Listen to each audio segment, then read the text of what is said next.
The thing nobody tells you about working overnights at a gas station is how the silence develops a personality.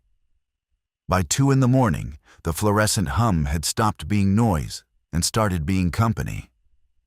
I knew its pitch, its little flickers, the way the cooler compressor kicked in every 19 minutes, like a man clearing his throat.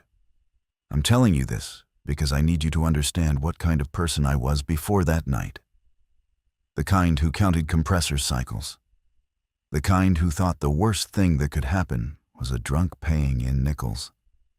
My name is Eli Castro. I was 24, working the graveyard shift at a Phillips 66 off the county highway because the day jobs had all dried up and night work paid $11 an hour plus whatever I could keep myself from eating off the roller grill. The store sat alone at a crossroads. 2 acres of cracked asphalt lit up like a stage, surrounded on every side by the kind of dark that swallows your headlights whole. Cornfields one way, pine the other. The nearest town, Bryn, I won't name it, it doesn't deserve to be remembered, was 8 miles south. There was one other person in the building that night, and her name was Dana Pruitt. Dana was 51, a manager who refused to manage, who clocked night doubles because her divorce had left her a house she couldn't sleep in. She did the books in the back office with the door propped open by a case of motor oil. And she narrated her own life in a low mutter I'd learned to find soothing. "Carry the 4, she'd say. "Pruitt, you idiot. Carry the 4. She called me kid, even though I'd asked her not to. She brought me coffee I didn't ask for. I think, looking back, she was the closest thing I had to family that didn't cost me anything. At 2:51, a man came in for cigarettes and a lottery ticket. I remember him because he was the last ordinary customer of my entire life, and I didn't bother to learn his name. He smelled like rain, though it hadn't rained. He scratched the ticket at the counter, lost, laughed at himself, and told me to have a good one. I told him you too. The bell over the door jingled. Then it was just me and Dana and the compressor and the hum. I want to be honest about something, because this whole account is going to ask you to trust a person who did things he can't defend. In that last quiet stretch, I was bored. I was annoyed at my life. I was scrolling my dead battery thoughts about how nothing ever happened out here, how I was wasting my 20s under bad lighting, how I deserved more than this. I actually thought the word more. The universe must have a sense of humor, because it heard me. At 2:58, the lights in the lot did a thing they had never done. The far pole, the one nearest the road, buzzed and dimmed, like something had passed close enough to it to draw on the current. I looked up from my phone.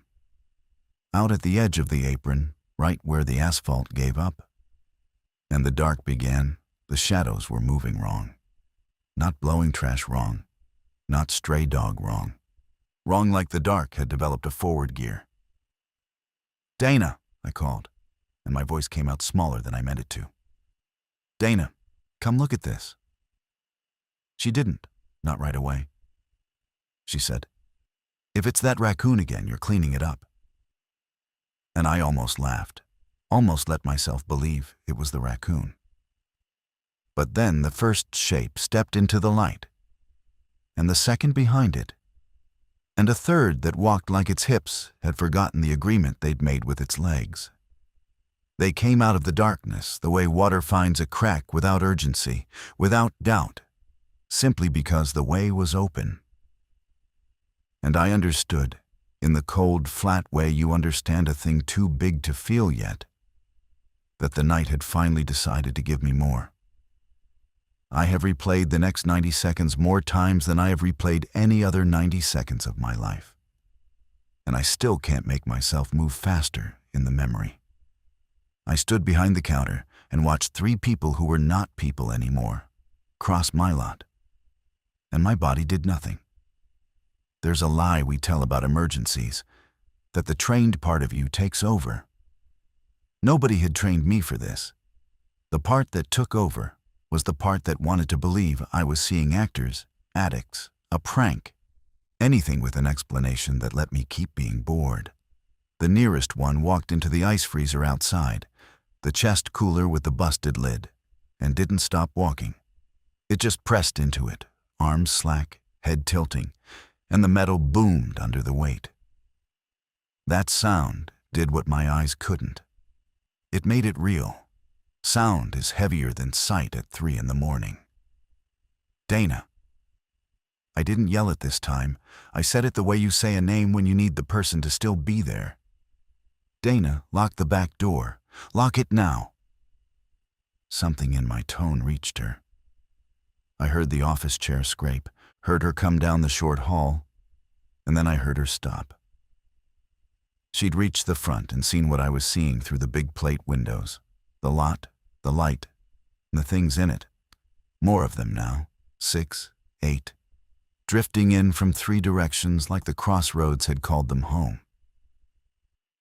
"What is that?" she said. Not a question, a refusal. I don't know. The doors. Eli, the doors. She was already moving, already better in a crisis than I was, and that shamed me into motion. The front entrance was a double automatic slider. And automatic sliders do not lock. They're held shut by power and faith. I'd never once thought about it. I scrambled around the counter and hit the manual override switch behind the register. And the doors shuddered and froze half open. A 10-inch gap I could not close. The thing at the ice freezer turned toward the sound of the doors. In the white light, I saw its face for the first time, and I will not describe it because I promised myself I'd keep the worst pictures out of this telling. I'll say only that it had been a woman, that she wore a waitress apron, that her eyes were doing something eyes are not supposed to do, and that when she came toward the gap in the doors, she did not walk like the dead in movies. She came fast. They were always faster when they had a target. "The mop bucket," Dana snapped.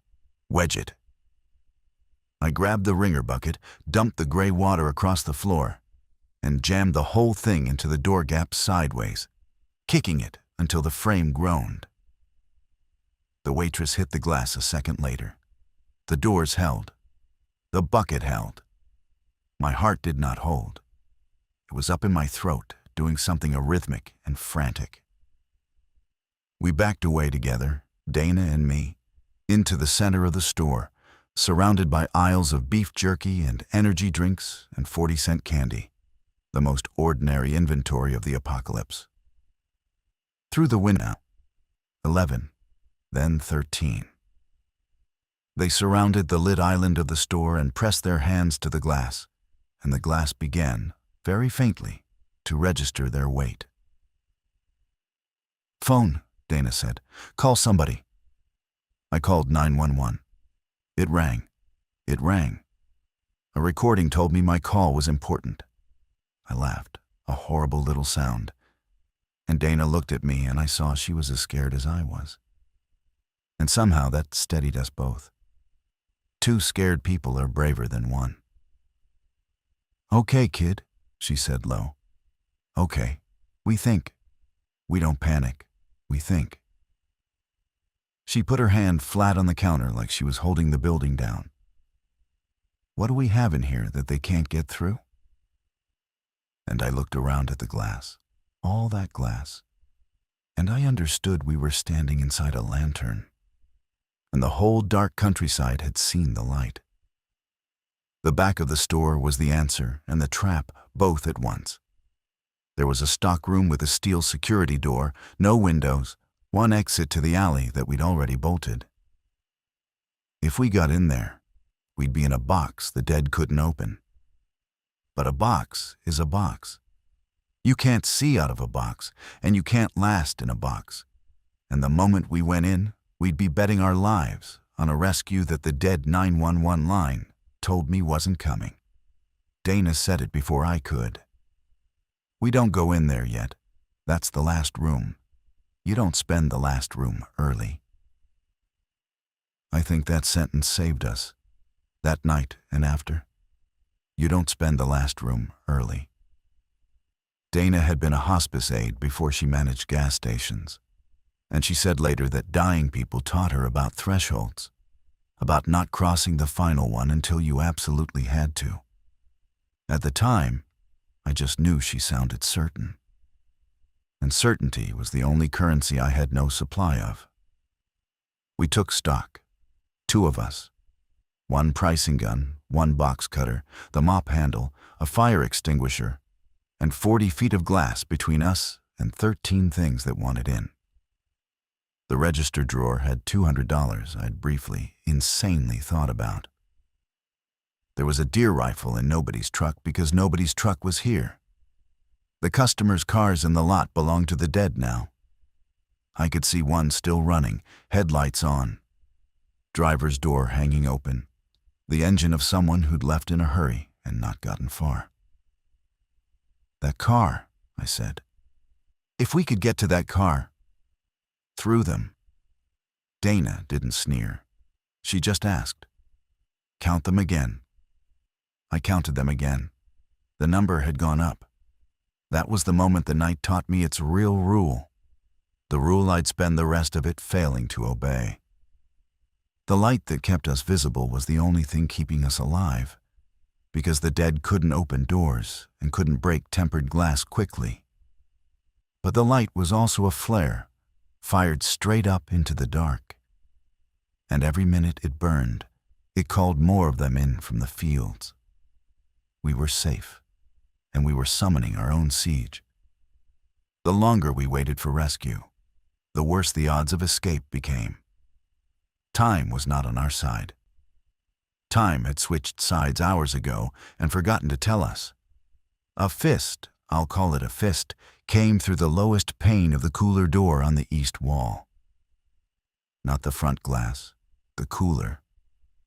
I'd forgotten the cooler had its own glass, the walk-in doors where the milk and beer lived. And behind them, a service hallway.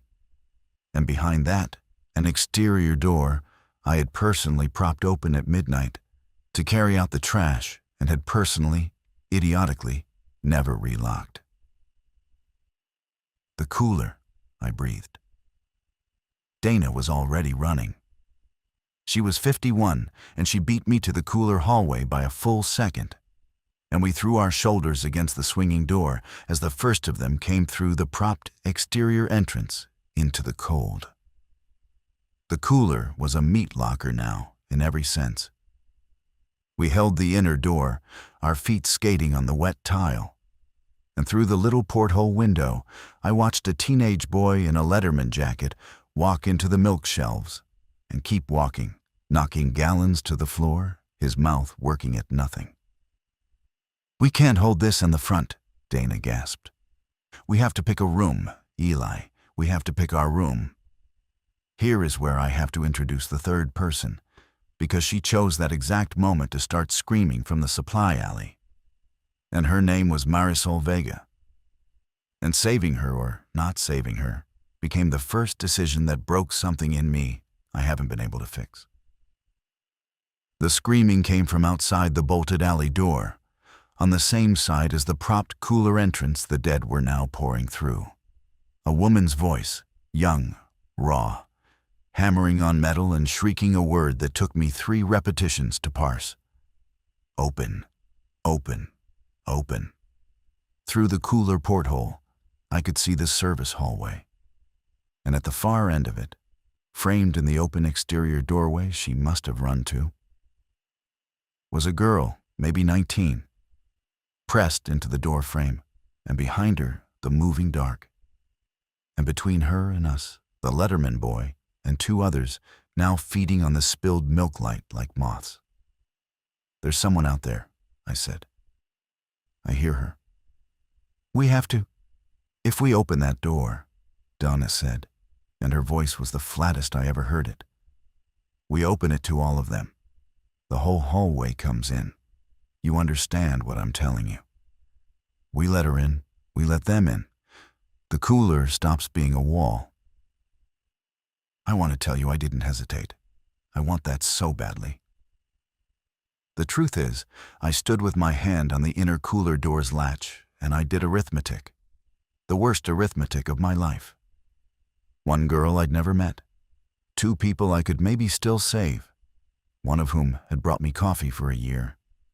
The hallway full of the dead between us. And I felt the cold animal part of me, the part that had wished for more and gotten it, calculate that her scream was a distraction the dead would chase. That if she kept them busy at that end, I could get Dana to the front and out. That the worst thing that ever happened to me could be useful. I'm not going to dress it up.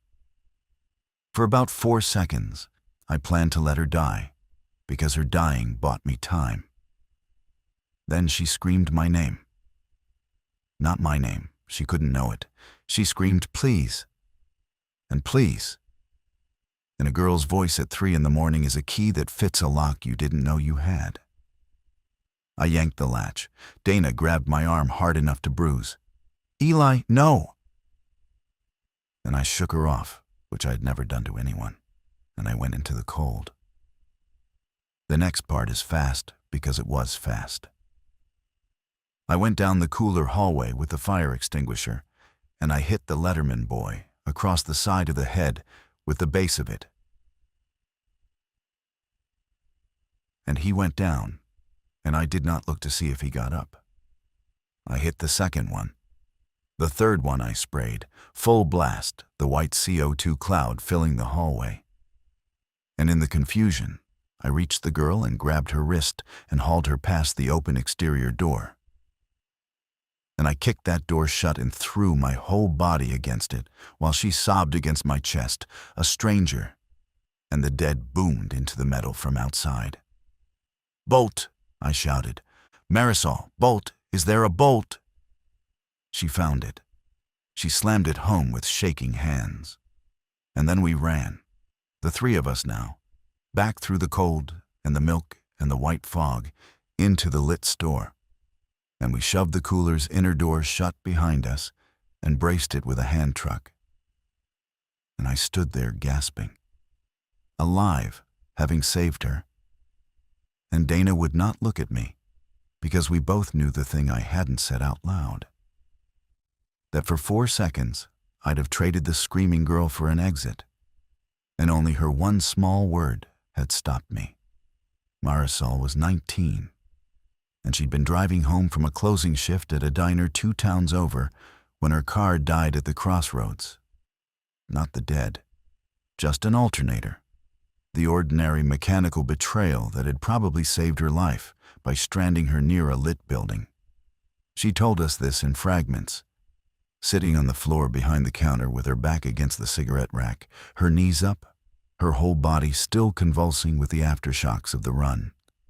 Dana wrapped her in the spare hoodie we kept for the freezer and made her drink a warm Gatorade. And I watched Dana be gentle with her. And I felt the gap between Dana's gentleness and my 4 seconds of arithmetic like a crack running down the middle of me. "You came out for me," Marisol said to me. "Through them. You came out." "He did," Dana said, before I could answer. And there was something careful in it. Something that wasn't quite a lie and wasn't quite the truth. Dana was protecting me from her own knowledge. I didn't deserve it, and I took it anyway. That's a thing I learned about myself that night. That I'll take protection I haven't earned if it's offered. That my survival instinct includes my reputation. The store had gone quiet in a new way. The booming had stopped. Through the front glass, the lot was full of them now. 24 at least, but they weren't pressing anymore. They stood, they swayed. They faced the light with a terrible patience, like cattle in a storm. And I realized they were no longer trying to get in because some of them had stopped registering us at all. The CO2, the noise, the chaos, it had scattered their attention. We had become, for the moment, background. "They lose interest," Marisol whispered. "When you go still." I watched it. In the parking lot, when I stopped screaming, the one near my car just wandered off. This was the second rule of the night, and it contradicted the first. The light called them. But stillness and silence let them forget you. We were caught between two physics. To stay alive, we needed the light, and the light brought them. But if we cut the light to hide, we'd be blind in a building full of glass with the dead pressed against it. Every solution was also a problem wearing a solution's coat. Then we wait them out, Marisol said, hope rising in her voice. We go quiet. We turn off what we can. We wait for morning. Somebody comes. I watched Dana not answer. I'd come to read her silences. This one meant the child is hoping, and I won't take it from her. But I know better, because we'd already learned that nobody was coming. That the 911 line was a recording. That the running car in the lot meant someone had tried to leave, and the open driver's door meant they hadn't made it. That the crossroads collected the dead the way a drain collects water. Waiting for morning assumed morning would be different. Nothing about the math suggested morning would be different. I pulled the breaker on the exterior sign, the big illuminated Phillips 66 disc on its pole, and the lot dimmed by half. And across the asphalt, the dead shifted and lowed, and a few of them turned and drifted back toward the dark, losing the thread of us. And for one beautiful second, I thought it works. We can disappear. Then I looked at Marisol's face lit by the interior fluorescents, the ones I couldn't cut without going blind. And I understood we could only ever dim ourselves, never extinguish. We were a candle that couldn't be blown out, only cupped. And cupped candles still burn the hand. We made it to nearly 4 a.m. on dimness and held breath. And in that hour, I learned who these two women were, which made what came later so much worse. Dana told us, in a whisper, about her daughter in Tacoma who didn't call, and how she'd taken the night shifts because the silence at home had teeth and the silence at work at least paid. Marisol told us she was the first in her family to take community college classes, nursing, and she had a midterm Thursday, and a part of her brain was still genuinely worried about the midterm. And Dana laughed at that, the real laugh, and said, honey, you're going to ace it. And the impossible, I didn't tell them anything true about myself. I told them I had a sister in Phoenix, which was true, and that we were close, which wasn't. I have a talent for offering the shape of intimacy without the substance, and in the safety of that dim hour, I performed closeness for two people who were offering me the real thing. I tell you this not to be forgiven, but because I think the performance is the disease, and the disease is what nearly killed all of us before the dawn. Around 3:40, the situation outside changed, and it changed because of the living, not the dead. Headlights. Real headlights, high and bouncing, a truck coming fast down the county highway from the south, and my heart leapt up like a dog at a door. Someone's coming, Marisol said, rising. Someone's coming, and they'll... And Dana pulled her back down hard. The truck didn't slow for the dead.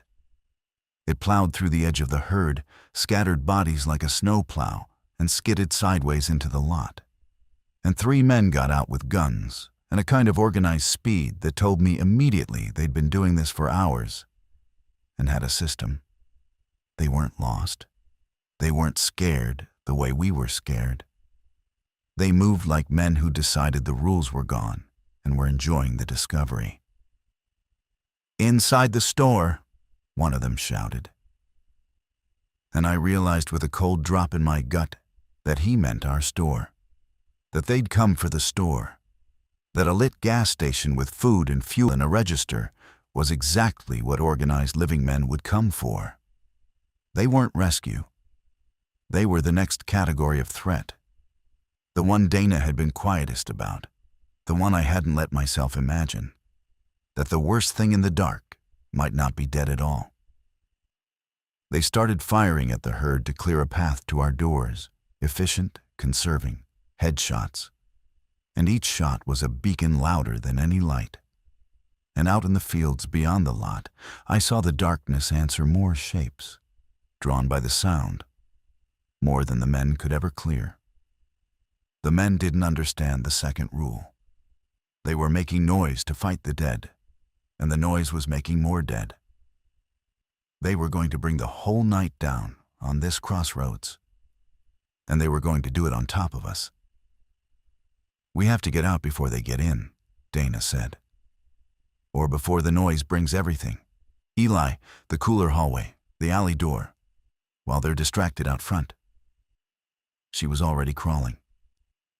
We go out the back. We go into the dark. We go quiet. We get to the tree line. Marisol looked at the front, at the gunfire, at the brief lethal order the men had imposed. "Or we let them in," she said softly. "3 men with guns. Maybe they help us." And there it was, laid on the floor between us, the choice that would fracture everything. Trust the armed strangers who'd come to take, or flee into the dark we'd spent all night fearing. I have to slow down here, because this is the decision I get asked about, on the nights I let anyone ask. And it's the one I understand least, even now. 3 of us behind the counter. Out front, 3 armed men clearing a path to a building they intended to claim. In the fields, a gathering dark that the gunfire was pulling in like a tide, and 2 roads out of the moment. The bright, loud certainty of the men, and the silent, terrifying mercy of the dark. Dana wanted the dark. Marisol wanted the men. And they both turned to me, and I understood that somewhere in the last hour I had become the one who decided, not because I was brave or wise, but because I'd been the one who went into the cooler. And going into the cooler had given me an authority I hadn't wanted and couldn't return. "Eli," Marisol said, "they have guns. They have a truck. We have a mop handle. You really want to go out there?"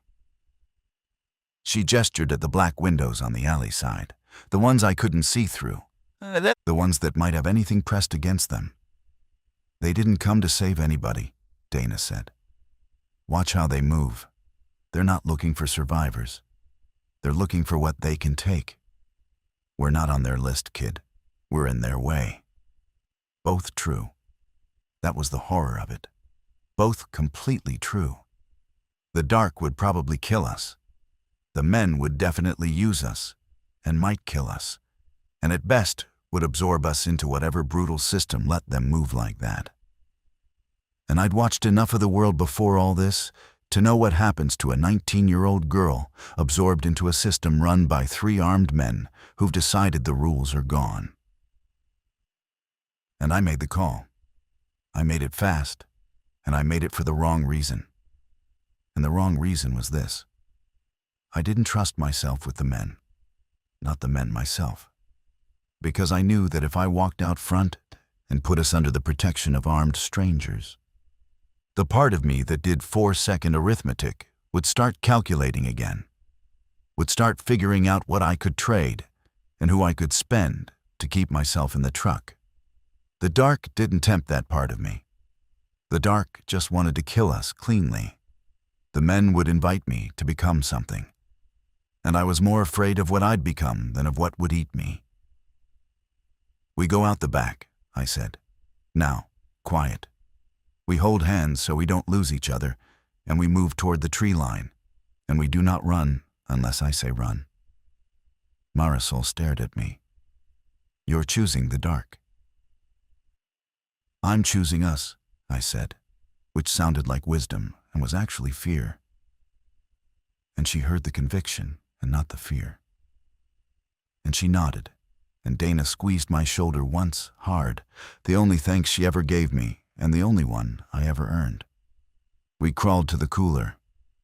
We went through the cold, past the spilled milk gone sour warm, past the boy in the Letterman jacket who was not where I'd left him, which I noticed and did not mention. We reached the bolted alley door. Out front, the guns kept their terrible rhythm, and the dead kept answering, and the men kept not understanding what they were calling down. I put my hand on the bolt. Marisol put her hand over mine. Dana put her hand over Marisol's. 3 hands on one cold bolt, and beyond it the dark we'd feared all night. And I thought, we wished for more. And the way out of more is straight through the thing we were most afraid of. I slid the bolt. The dark was not empty, but it was emptier than the light. That was the gift the night had been trying to give me all along, and I'd been too frightened to take. Out behind the store, away from the lot's glow and the gunfire's draw, the dead were sparse, scattered, slow drawn forward toward the noise and the brightness, leaving the rear field a thin gray, nothing under a moon I'd forgotten was there. Oh, we came out low into wet grass and the smell of diesel and cut corn, and we moved toward the black wall of the tree line, 200 yards off. 3 people holding hands like children crossing a street. Twice we passed close to a standing shape and froze, and the standing shape swayed and did not turn, because we were quiet and we were dim, and we had finally, fully learned the second rule. Stillness was the password. Silence was the door. Everything I'd done wrong all night had been loud, and out here in the dark, I was finally doing the one thing right, which was almost nothing at all. But Marisol was hurt. I hadn't seen it in the store, light her ankle, twisted in her dead car or in the run, swelling now, and every few steps she made a small sound she couldn't help, a sharp little intake, and each one was a pebble dropped in still water. Halfway to the trees, she went down hard, and the sound she made was not small. A shape near the fence line turned, then another. The dark wasn't empty. It had just been asleep, and her pain woke it. "Get up," Dana whispered, hauling at her. "Honey, get up. You have to—" "I can't. It's—" Marisol's face in the moonlight was wet and white, and 19. "Go. You go. I'll be quiet, And here it was again. The arithmetic. The same cold sum I'd run in the cooler doorway returned for its answer. 2 who could run. 1 who couldn't. The tree line 100 yards off. The shapes turning, 3 now, 4, drawn by her fall. And behind them, the deeper dark and the promise of more. The part of me that wished for more sat up in my chest and started counting. And I felt it. I felt the calculation forming. Leave her. She offered. She said go. It's her choice. You tried once already tonight. You don't owe a second debt. And I understood that this was the test, that the whole night had been building to this exact second, to whether I was the man who went into the cooler or the man who did the math. I got under her arm. Dana, the other side. We hauled her up between us, and we did not run, because running was loud. But we moved. The 3-legged stagger of 2 people carrying a third. And the shapes came, and I knew we weren't going to make the trees at this pace. And I knew it the way I'd known, at 2:58, that the night had decided to give me more. So I did the only generous thing I did all night. And I want it on the record because it's the only entry on that side of the ledger. I gave them my noise. Keep her moving, I told Dana. And I let go. And I turned back toward the shapes. And I started shouting my own name. Weirdly, I'm Eli Castro. I'm here. Come here. Come on. And I banged the fire extinguisher I was somehow still carrying against the fence.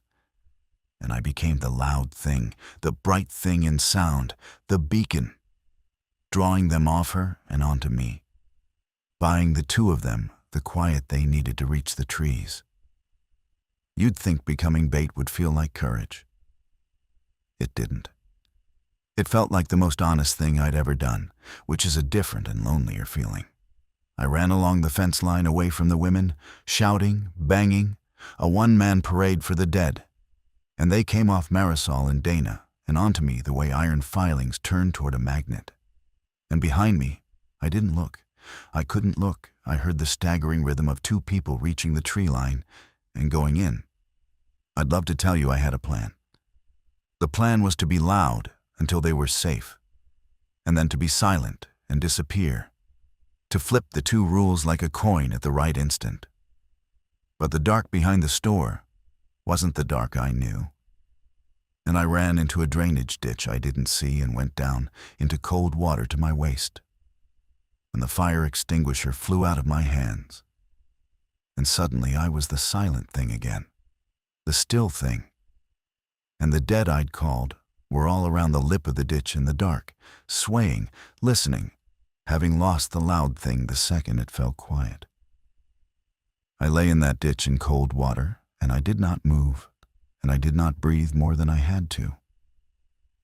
And I learned the deepest version of the second rule, which is that the difference between being hunted and being invisible is sometimes just the willingness to lie absolutely still in freezing water while the things that want to eat you stand close enough to touch. I lay there, and I thought about my 4 seconds in the cooler doorway. I thought about how I'd planned, however briefly, to spend Marisol. And I thought about how I'd just spent myself instead, on purpose. And how the two acts came from the same exact place, the same cold willingness to put a body between me and the dark. And how the only difference was which body. And that the entire moral weight of a human life might come down to nothing grander than which body you're willing to be. That's the thing I carried out of the ditch and have never set down. We tell ourselves there's a bright, clean line between the coward and the hero. There isn't. There's a man doing arithmetic in the dark, and the only thing that decides which one he is the number he's willing to put himself into the equation. The dead drifted off, slow, losing me, drawn by some farther sound, the gunfire. Still going at the store, the armed men still calling down the night onto themselves. I waited until I counted 200 compressor cycles worth of silence in my own chest. Then I climbed out of the ditch, soaked and shaking. And I went toward the trees, low and quiet, the loud thing become the still thing. And I found the edge of the woods where Dana had left a deliberate sign, a bandana on a branch, pale in the moonlight. The kind of small, competent mercy she'd been performing all night without being asked. Inside the tree line, it was darker and safer. The dead thinner here, the noise of the world muffled. I followed the line of the trees, and after a long time I heard, very low, Dana's voice doing the thing it always did, narrating, holding the world down with words. Carry the 4. She was whispering to a half-conscious Marisol. Pruitt, you idiot. Carry the 4. And I came into the little hollow where they'd stopped. And Dana looked up at me, soaked and alive and changed. And she did not look surprised, and she did not look grateful. And what she said was the truest thing anyone said all night. I thought you'd run the other way, Dana said. Not an accusation, a fact she'd believed and was revising. When you let go, I thought you were running. I was, I said, just toward instead of away. She nodded slowly, like this confirmed something she'd been working out in the back office of her head all night. You almost left her, she said. In the cooler. I saw you do the sum. She wasn't cruel about it. She said it the way she said carry the 4, a number that had to be acknowledged before the rest of the arithmetic could proceed. And then tonight, you put yourself in the sum instead. I want to know which one's the real you, because I have to decide right now whether I can have you at my back. Marisol was semi-conscious between us, her ankle a bad shape under the moon, her breath shallow. The choice of where to go next, how to keep her alive, what to do with the rest of the dark, all of it waited on my answer. And I understood Dana was giving me something almost no one gets. which is the chance to say the worst thing about yourself out loud to someone who can still walk away. They're the same person, I said. That's the part I can't get past. The guy who almost left her and the guy who went into the ditch, same math. Same cold thing inside that decides who's worth what. I don't get to be the second guy. I just get to keep choosing what number I put myself at. Dana looked at me for a long moment in the dark. Then she did the thing that I think actually saved me. More than the cooler, more than the ditch. She didn't forgive me. She didn't tell me I was good. She said, "Then keep choosing. That's the whole job now. There's no version where you're fixed. There's just the next number." And she handed me the box cutter, handle first, which was her way of putting me back at her back. Conditionally. The only way that was real. We couldn't carry Marisol far. Her ankle needed binding and rest, and the woods needed crossing. And the dawn, I could feel it now. That grayness that comes an hour before light would change the rules again in ways we couldn't predict. Dawn might bring help. Dawn would definitely make us visible. We were trading one darkness for the exposure of day. We made a decision together, the three of us. The first decision I didn't make alone, and it was to go deeper into the trees toward the river I knew ran a half-mile east. Because water meant we could move along it quietly, and water meant the dead would be sparse on its banks, and water meant, if it came to it, a current we could put between us and the loud, dying crossroads. We rigged a splint from the mop handle I'd somehow never let go of. The absurd, faithful mop handle. And we bound Marisol's ankle with Dana's bandana sign, taking back our own mercy to spend it again. Behind us, far off through the trees, the gunfire at the store stopped. All at once. 3 shots close together, then nothing. And the nothing was worse than the firing, because the nothing meant the men had either won or been overwhelmed. And either way, the loud beacon that had been pulling the dead toward the crossroads and away from us had just gone silent. And silence at the crossroads meant the dead would start looking, again, for the next sound. And Marisol, brave as she was, could not always help the sounds that pain pulled out of her. The walk to the river took the last hour of the dark, and it cost us more than I can make sound like enough on paper.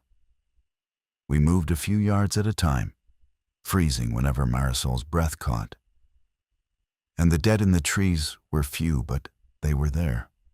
Gray verticals among the black verticals.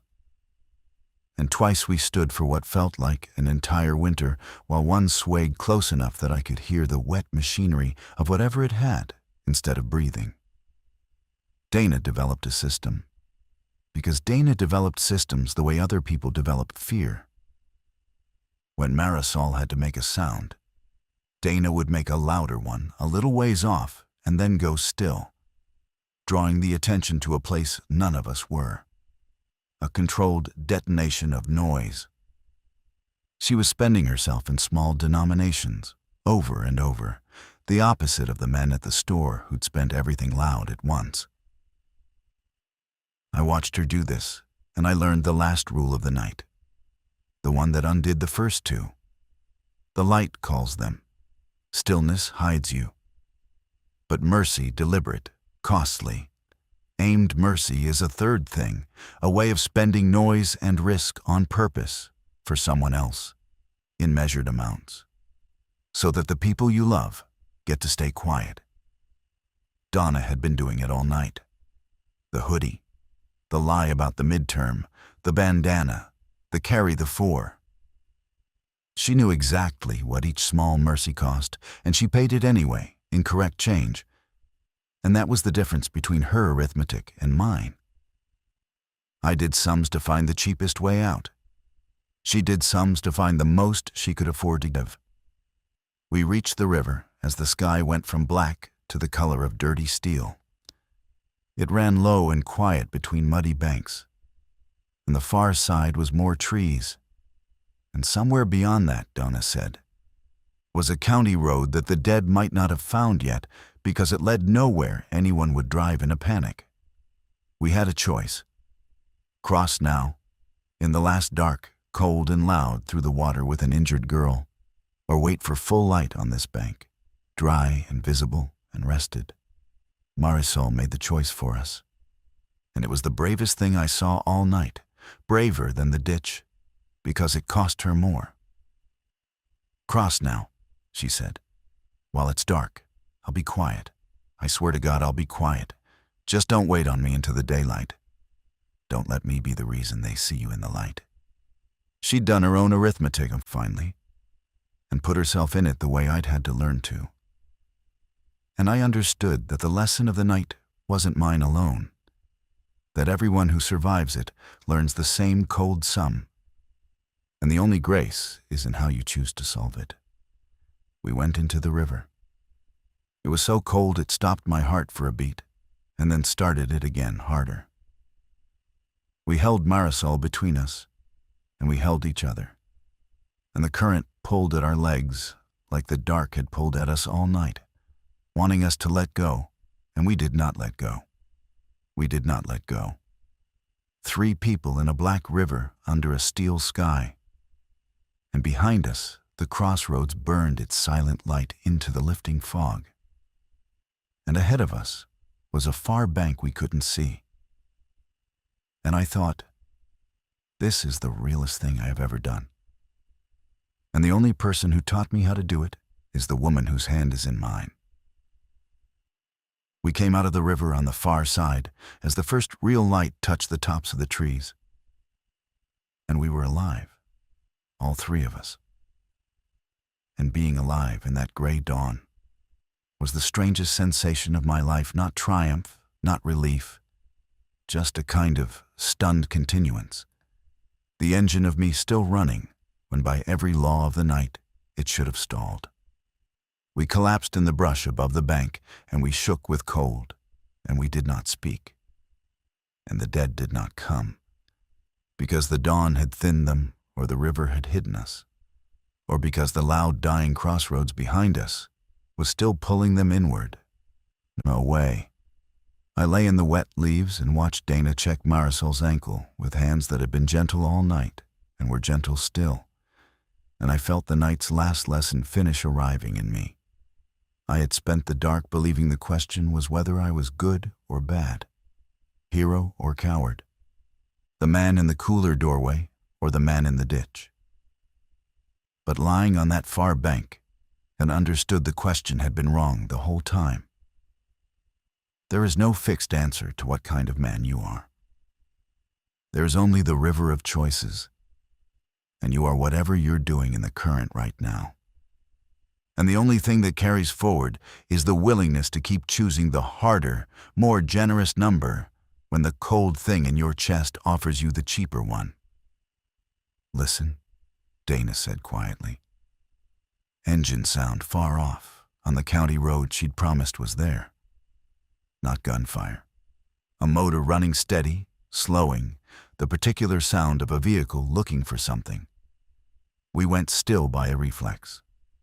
Then voices, calm voices. A woman calling out in a tone that wasn't the predatory speed of the men at the store. A tone with a question in it instead of a claim. Anybody out here? Anybody alive? And I felt the old arithmetic stir one last time. The reflex to calculate, to wonder what these new people would cost, what I could trade, how to position myself safest in whatever order they brought. I felt it.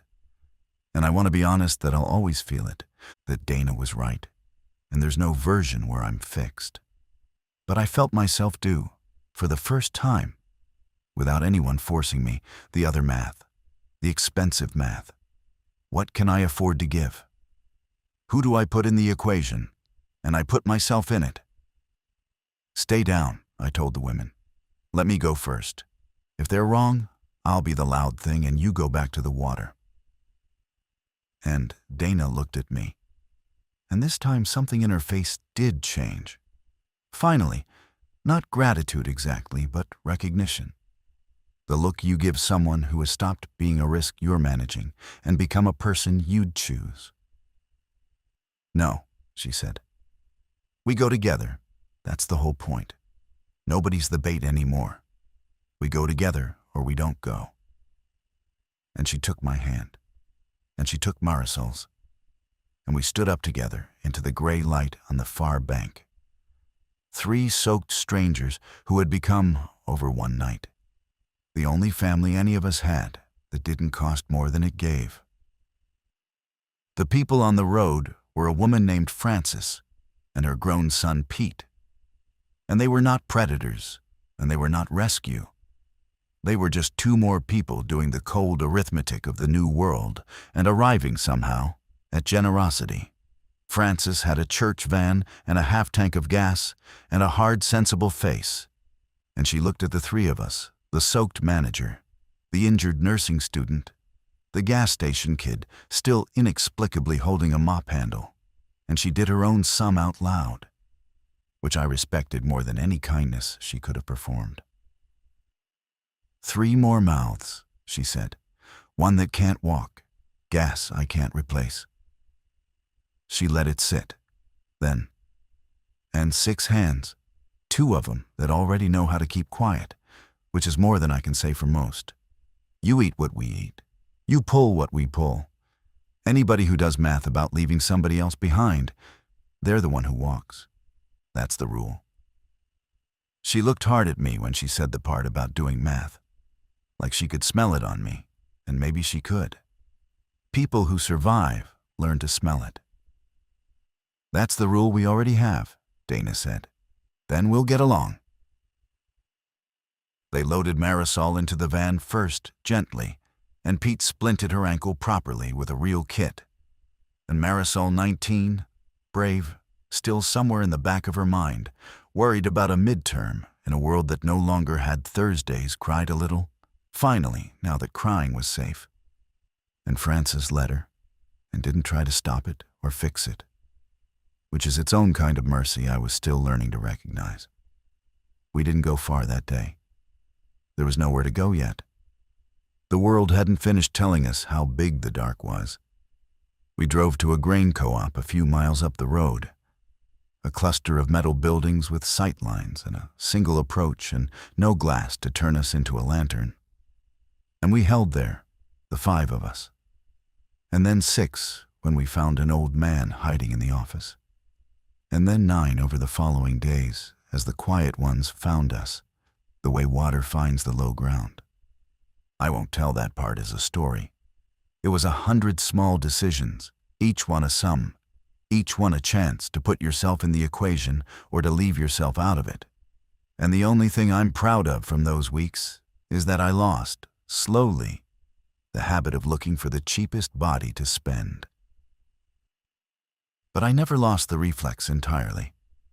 I want to be clear about that, because the lie of these stories is that people get fixed, that one hard night burns the cowardice out of you and leaves a hero.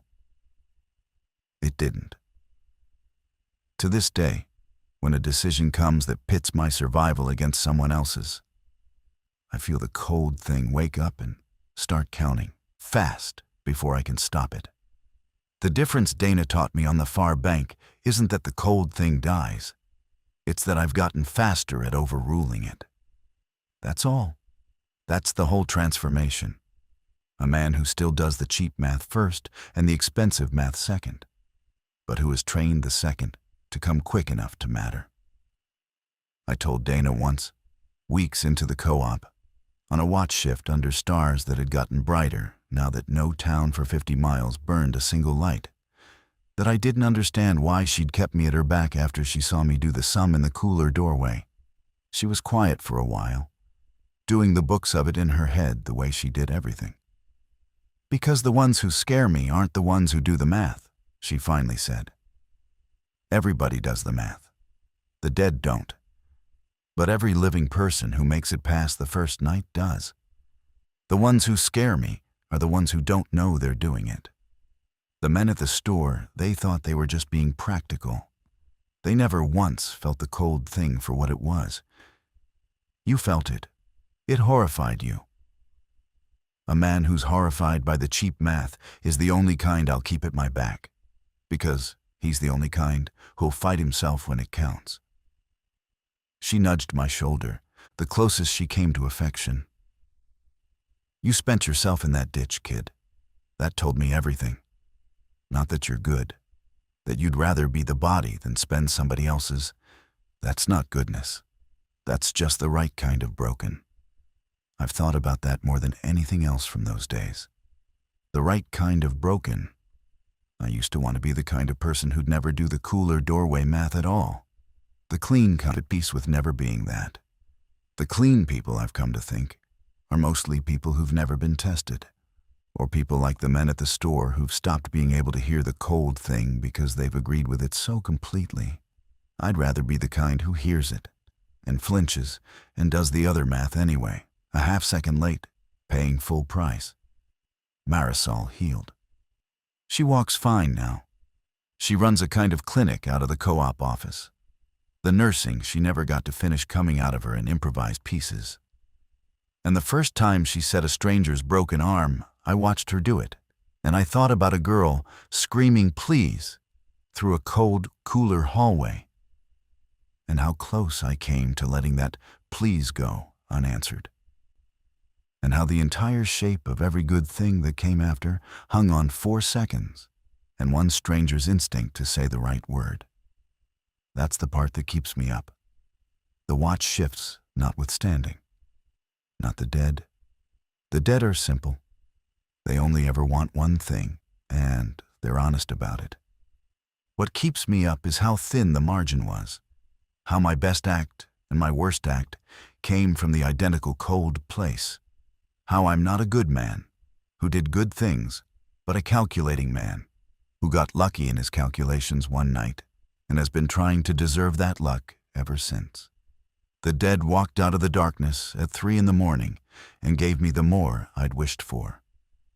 And the more turned out to be this: the lifelong work of overruling myself. Fast, in the dark, every single time it counts. People ask, when they ask anything, what the worst part was. They expect the dead. The waitress at the ice freezer, the boy in the Letterman jacket, the things in the river dark. But the worst part was learning at 24, behind a counter I'd been bored of an hour earlier, that there's a cold accountant living in my chest who's always ready to tell me which life is cheapest, including when the cheapest life to spend is someone else's, and including when, mercifully, it's mine. I didn't kill that accountant. You can't. I just stopped letting him have the last word. Dana taught me that the night she handed me the box cutter handle, first instead of forgiving me, because forgiveness would have been a lie and a tool was the truth. We're still at the co-op. The lights stay off now, by choice. We've learned that the dark was never the enemy. The light was the thing that makes you visible, the wish for more, the bright, easy beacon of wanting to be safe at any cost. I keep the watch. I do the expensive math. I put myself in the equation. It never gets automatic. That's the point. That's the whole entire point.